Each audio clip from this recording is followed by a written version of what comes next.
Germany's government recently collapsed over a radical economic rule, the debt brake, which states that essentially Germany's government should, on average, never spend more than it earns.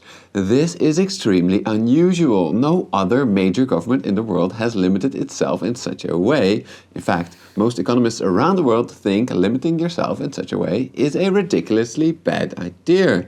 So then, why do most German economists still support the debt brake? Are they right to think that it protects the country from a disastrous debt crisis? Or did it actually lead to years of underinvestment in crucial infrastructure, ruining the German economy for future generations? To answer these questions, I've immersed myself in the German public debate, both from when the debt brake was introduced and from right now, when even Chancellor Angela Merkel, who introduced it, has now criticized it for being too strict. Essentially, I found that the main disagreements are about two things. The first is about whether or not Germany's debt brake is too strict, where remarkably now most German economists have come to believe that it is too strict, even if that is just by a small margin. The second disagreement is about whether or not you even need a rule like the debt brake that limits how much the government can borrow, or whether the democratic process can help control debt on its own. But to truly understand these two disagreements, we first need to briefly get into why Germany introduced the debt brake in the first place. Officially, the debt brake story begins in 2009, in the aftermath of the global financial crisis. To save the economy, Germany's broke banks needed a bailout. This caused German government debt to skyrocket after it had already risen for years. The public was afraid of this ever-increasing debt. Therefore, Chancellor Angela Merkel felt that to assure the German public government debt would be brought back under control, Germany needed a new rule, the debt brake. After codifying this rule into the constitution, Germany's federal government can, on average, only borrow 0.35% of its GDP each year. But given that this is an average, the rule is actually less rigid than it seems for two reasons. First, the rule stipulates that if the German economy is in a downturn, the government can borrow more to stimulate the economy. However, if it does occur, the debt brake requires that the increased debt will need to be repaid later. The second reason that the debt brake is less strict than you might think is that it contains an escape clause for emergencies. This clause, which allows the German parliament to suspend the debt brake if there is a natural disaster or other extraordinary emergency that requires excess spending, this can explain why Germany spent quite a lot more than it earned in 2020 up to 2023.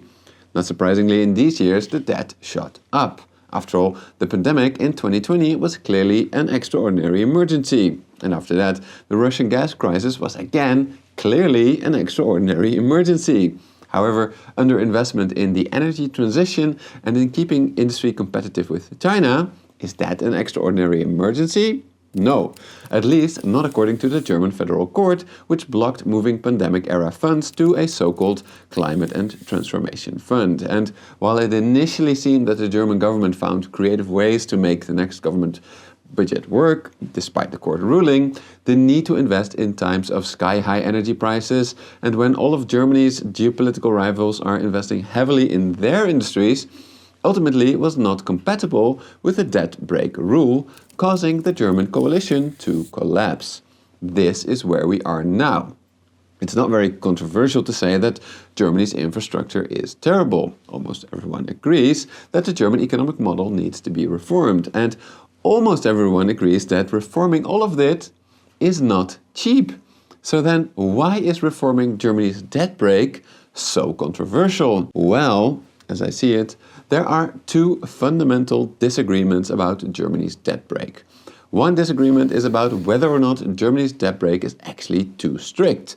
But before getting to that, we first need to talk about the most fundamental disagreement, which is about the question, do countries need a rule that limits how much politicians can borrow? Of course they do, say ultra-conservative economists like Romina Bocchia from the libertarian think tank the Cato Institute.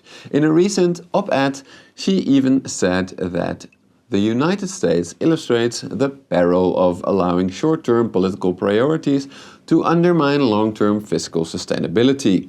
Without a debt brake or similar fiscal rule, US politicians have repeatedly deferred hard choices about tax and spending policy. To me, the essence of this argument is that if left to their own devices, politicians will always get into more and more debt. After all, many politicians only care about the next election in 4 years. However, on average, government debt only comes due in 10 years. So, of course, politicians will borrow to give goodies and benefits to their voters that the country cannot afford.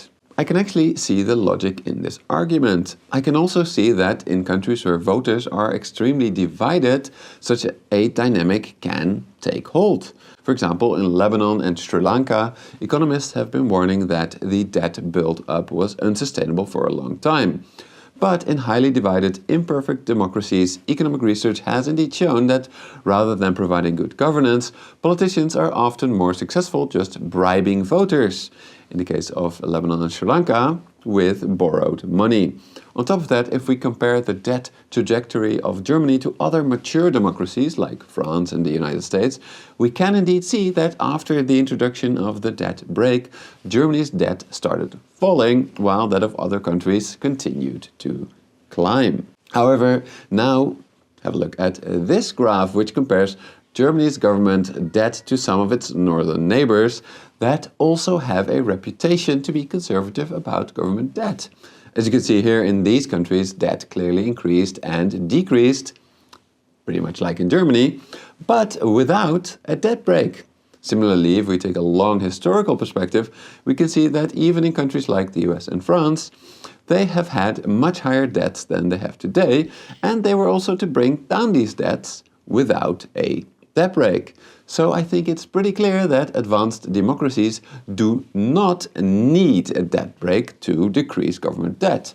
That being said, given that government spending really did decrease after German politicians committed to it in 2009, I do think the debt brake worked for Germany in reducing the debt. However, this could have come at the cost of gross underinvestment. Because if you reason that getting into debt to buy votes works because the political cost only comes later, you could also reason that cutting government spending on crucial investments like infrastructure works the same way. After all, a politician that does this can look really responsible and get votes. But when the time comes that the bridge starts collapsing and trains stop driving, the politician that cut funds to infrastructure 10 years ago has already left office. This brings us to the second disagreement, which is about the following question. Is Germany's debt brake so strict that it is actually bad for the economy? The two most often heard arguments about why some government debt is good are that, number one, government debt plays a crucial role in how our monetary system works. That is, what is debt from the perspective of the government is an asset from the perspective of its citizens. In fact, government debt is the safest investment there is for institutions that need stability, such as pension funds, banks, and central banks. Indeed, what is often misunderstood about government debt is that, especially in a democratic nation, the people essentially own the government and therefore, as people say, they are liable for its debt. But they also own almost all of this government debt, either directly or via their bank and or pension fund. So if people say that government debt is a burden on future generations, they forget that if the debt remains high, future generations will indeed inherit the burden of this debt, but also come to hold that debt as an asset if they inherit it from older generations. The second crucial argument about why some government borrowing is needed is that to grow an economy, governments continuously need to invest in things such as education and infrastructure. If the economy grows, they can collect more taxes. This means that a government can borrow more each year, but if it borrows to invest wisely in a growing economy, its debt load compared to the size of the economy could remain the same or even decrease. If you look at Germany's debt brake through this lens, it looks overly harsh. That is, few people would be willing to invest in a firm that tells its investors that it would never spend more than it earns. Similarly, even relatively conservative economists agree that a government should be allowed to borrow as long as it borrows to grow the economy. This brings us to the concept of the so-called golden rule, which states that the government is only allowed to borrow to finance investments that are needed to grow the economy. But if it wants to redistribute more money, it needs to do so by raising taxes. If the debt brake was turned into a golden rule, Germany's government could borrow to repair its crumbling infrastructure. It could borrow to fix its broken energy sector, and it could potentially even borrow to modernize its industry to remain competitive with China and the US. However, if its politicians wanted to bribe voters by giving them subsidies and handouts, then they'd still need to raise taxes to do that. A golden rule is unlikely to satisfy ultra-conservative economists like Romina Bocchia from the Cato Institute, who wrote that infrastructure assets are often better managed by the private sector and state and local governments. However, there are now clear signs that the political tide in Germany is shifting in favor of reforming the debt brake. Indeed, even Angela Merkel, whose party is expected to win the upcoming elections, has said that while the idea behind the debt brake remains correct, it must be reformed to allow higher debt for future investments. And I absolutely agree with her. In fact, even as an individual, I do borrow money from time to time, never to buy luxury items or to go out, of course, but I have borrowed in the past to finance my studies and to buy a house. These investments have helped me to grow my income more than my debt burden. These investments were a no-brainer. Similarly, whatever your stand on using debt rules, I think it is really a no-brainer that Germany needs to be able to borrow to invest to continue to grow its economy. But of course, for a massive country, that is easier said than done. How much should be borrowed and what should be invested in to avoid a debt crunch? Answering these questions is beyond the scope of this video. But if you want to get into more depth about how countries should avoid a debt crunch, I highly recommend checking out this article about how Trump, Starmer and Macron can avoid a debt crunch from the sponsor of this video, The Economist. Then I suggest you follow up by this article about how Elon Musk can best cut government expenditures for the US. And then finally, this one about why Germany cannot afford to wait to relax its debt brake.